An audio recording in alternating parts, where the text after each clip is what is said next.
अगर रोज़ाना 100 टाइम्स आप सलवात पढ़ो, 100 टाइम्स बिस्मिल्लाहिर्रहमानिर्रहीम अल्लाहुम्मा सल्ली अला मोहम्मद व आले मोहम्मद वअज्जिल फरज पढ़ के अगर आप 9th इमाम मोहम्मद तकी जवाद अलैहिस्सलाम को गिफ्ट करो, इसलिए कि 9th इमाम के ज़रिए से अगर दुआ मांगते हो तो अल्लाह तुम्हारे रिस्क के दरवाज़े खोलता है। अगर किसी का रिस्क का दरवाज़ा बंद है, अगर किसी को जॉब का प्रॉब्लम है या जॉब है लेकिन बड़ा स्ट्रगल कर रहा, बिज़नेस है लेकिन बिल्कुल बिज़नेस हैंड टू माउथ है, हर बिज़नेस के लिए, हर जॉब के लिए अगर डेली 100 टाइम्स सलवात पढ़ के नवे इमाम मोहम्मद तकी जवाद अलैहिस्सलाम को तुम हदिया करोगे तो अल्लाह तुम्हारे रिस्क में बरकत देता। बट इतनी बरकत होती कि तुम सोच भी नहीं सकते बरकत। बिजनेस जितने लोगों का बिजनेस है लॉस एंजलिस में, जो भी मुझे अल असर पे सुन रहा, उनसे रिक्वेस्ट कि whenever you go to your office, whenever you go to your business, just अंदर जाने के बाद, ऑफिस में जाने के बाद, when you sit over there, वहाँ बैठ के, और जब तुम एंटर हो, ऑफिस में एंटर हो, अपने बिजनेस में एंटर हो, तो सलवात पढ़ते हो।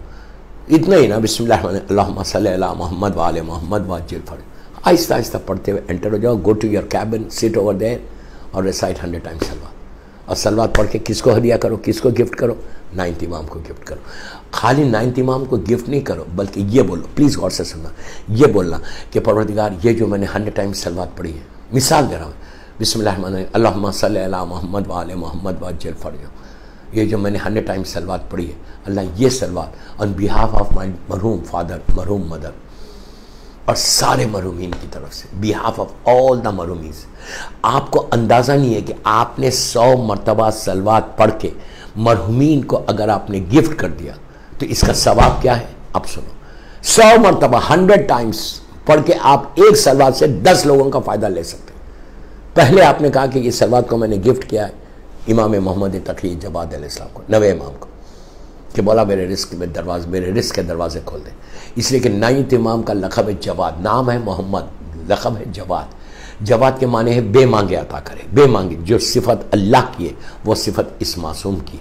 वैसे हर इमाम देता है, लेकिन रिस्क के लिए अल्लाह के रसूल कहते हैं कि मेरे नवे वारिस का वास्ता दे के दुआ करो, अल्लाह तुम्हारे रिस्क के दरवाज़ों को खोल देगा, रिस्क में तुम्हारे बरकत देगा। तो आपने पहले गिफ्ट करना है नवे इमाम को उनके रिस्क में बरकत के लिए। उसके बाद ये जो सलवात, अब आप चाहते हैं कि आपकी दुआ और जल्दी कबूल हो, आप ये चाहते हैं कि आपकी तरफ से दूसरों को भी फ़ायदा पहुँचे और ऐसे लोगों को फ़ायदा पहुँचे, ऐसे लोगों को फ़ायदा पहुँचे कि जो मजबूर है, जो नहीं पढ़ सकते, जो मनो खाक के नीचे हैं, जो सबसे पहले जो तुम्हारे ऊपर हक़ है जिसके लिए पढ़ना है वो तुम्हारे माँ बाप है। तो अगर जिसके माँ बाप ज़िंदा है उनके लिए भी पढ़ सकते हैं। आप उनको बोल सकते हैं कि इस सलवात की बरकत से तो मेरे माँ और बाप को सलामत रख, ये सलवात की बरकत से मेरे इमाम ज़माना को सलामत रख, ये सलवात की बरकत से इमाम ज़माना की सलामती के सदक़े में मेरे माँ बाप को सलामत रख, मोमिनीन मोमिनात को सलामत रख। उसके बाद ये बोल सकते हैं कि आप ये सलवात की बरकत से अल्लाह दुनिया में जितने बीमार हैं उनको सेहत कामिला अता फरमा। उसके बाद बोलो कि अल्लाह जिसकी आज first night in the grave है पूरी दुनिया में, उसको मैं ये सलवात का तोहफ़ा दे रहा, इसलिए कि मरने के बाद नीचे मरने के बाद सारे मुर्दे, उनको क्या चाहिए?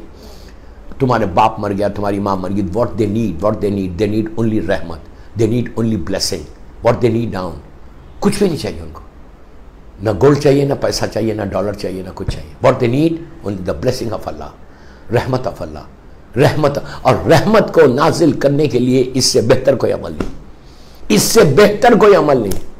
अगर आप रहमत को नीचे भेजना चाहते तो इससे बेहतर कोई अमल नहीं कि तुम सिर्फ सलवात पढ़ के उनके ऊपर रहमतों को नाजिल करो। तो तुम क्या बोलो कि अल्लाह, प्लीज़ गौर से सुनना, कि अल्लाह जितने मरहूमीन हैं, जिसमें मेरी माँ है, मेरा बाप है, मेरा भाई है, मेरी बहन है, सारे मरहूमीन के लिए, on behalf of all these मरहूमीन मैं ये सलवात पढ़ रहा, इसकी रहमत तो उन तक पहुँचा है। दोस्तों, मैं बार बार एक बात बोलता हूँ कि अल्लाह अपनी रहमत को नाजिल करने में जल्दी करता, बहुत जल्दी करता, लेकिन अजाब नाजिल करने में जल्दी नहीं करता। अल्लाह माफ़ करे, अल्लाह माफ़ करे। हम नमाज क़ज़ा करते, अल्लाह हम पर अजाब नाजिल नहीं करता, अल्लाह माफ़ करे। हमको मौका देता, बोलता कि वो माफ़ी मांग लो, just say sorry to me, I will forgive you, just say sorry.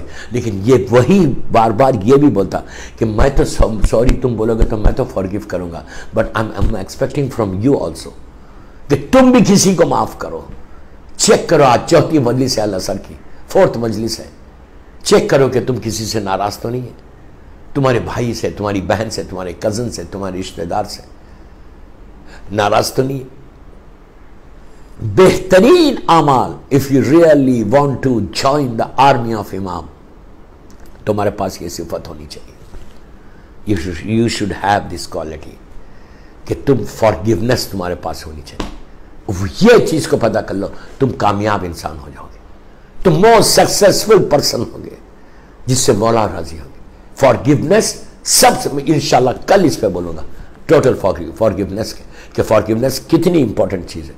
आज तो मैंने छेड़ा है, तो अब मैं रहमत की सलवात की बात कर रहा हूं। तो आप बेहतरीन अमाल में से सलवात, अब जैसे औरतें बैठ के मुझे सुन रहे, आप आराम से बैठ के सलवात पढ़ो, खामोश पढ़ते रहो और खुद भी पढ़ो, बच्चों से रोज 5 दफा पढ़वाना। अपने छोटे बच्चों से 3 साल 4 साल 5 साल 6 साल 10 साल बच्चों को बोले बेटा जस्ट रिसाइट 5 टाइम्स सलवात, बेटा जस्ट से बिस्मिल्लाहिर्रहमानिर्रहीम अल्लाहुम्मा सल्ली अला मोहम्मद व आले मोहम्मद व अज्जिल फरज, जस्ट बेटा से 5 टाइम्स। और बच्चा खुश खुश बोलेगा, जैसे तुम एग्जाम्स का पढ़ाते, जैसे तुम स्कूल का पढ़ाते, उसी अंदाज से तुम ये भी पढ़ाना कि बेटा जस्ट से 5 टाइम्स सलवात। आप सोचो अगर बच्चा बोले, मासूम बच्चा 4 साल 5 साल 6 साल 7 साल 8 साल 9 साल के बच्चे बोले बिस्मिल्लाहिर्रहमानिर्रहीम, आपको वो सवाब। दूसरा, आपने कहा, बच्चे ने कहा अल्लाहुम्मा सल्ली अला मोहम्मद व आले मोहम्मद व अज्जिल फरजो, जैसे ही कहा कि अल्लाह तू मोहम्मद और आले मोहम्मद पर रहमत नाज़िल। मेरी ज़बान नजिस है, मैंने बहुत ग़ीबत की है, मैंने बड़ा झूठ बोला है, मैंने इस ज़बान से बड़ा गुनाह किया है, मैंने इस ज़बान से लोगों को हर्ट किया। लेकिन वो मासूम बच्चा, उसकी ज़बान तो पाक है, उसने ना झूठ बोला, उसने ना ग़ीबत की, उसने ना बैक बैटिंग की, उसने ना किसी को हर्ट किया, मासूम है। मासूम बच्चा अगर बोले अल्लाह की बारगाह में कि परवरदिगार तू मोहम्मद और आले मोहम्मद पे अपनी रहमत को नाजिल कर, यू कैन इमेजिन कैसे रहमत नाजिल होगी। जब उनके ऊपर रहमत नाजिल होगी तो मासूम इमाम, जैसे मैंने अभी आपसे कहा कि इमाम अली अलैहिस्सलाम बोले, बीबी बोले कि अल्लाह इस पे भी रहमत नाजिल कर, उस मासूम बच्चे पे जो रहमत आएगी वही रहमत आपके ऊपर आएगी, बिकॉज तुम जरिया बने, तुमने उसको एडवाइस किया, वो तुम्हारी औलाद है। बेटा नेकी करता, माँ बाप को फ़ायदा होता, बेटे के ऊपर रहमत आएगी। तुमने बच्चे को सिखाया कि तुम सलवात पढ़ो, तो बच्चे ने सलवात पढ़ी, तो तुम्हारे ऊपर भी उतनी रहमत आ गई जितने रहमत बच्चे पे आई।